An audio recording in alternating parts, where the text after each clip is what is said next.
তোমার রবকে আমি কিছু জানি না। একটি দুঃসংবাদ সর্দারপুর নিবাসী রফিক মিয়া সকাল 10 ঘটিকায় ইন্তেকাল করিয়াছেন। দূর বুড়া মানুষ মরেছে, আবার মাইকে বলা লাগে হুদাইকান জ্বালাপালা যত সব বিরক্তিকর সুর। ভাই এইভাবে বলা কি থেকে আপনিও তো মর যেতে পারেন না, মানে মরতে তো সবারই হবে একদিন। তোমার বাদ নসিহত বাদ দিও, এখনো বিয়া করলাম না, আমি মরমু মরণ কি এত সহজ নাকি? আমি আরো অনেক বাঁচবো। দূর তোমার চা ওই খামু না, তুমি আমার মুখটাই নষ্ট করে দিলা।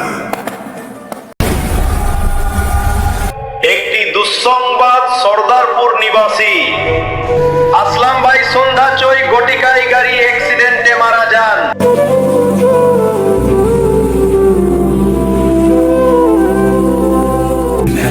তোমরা আমাকে কেন কুশল করাচ্ছ? আমি তো এখানে, কি হলো শুনছো না কেন?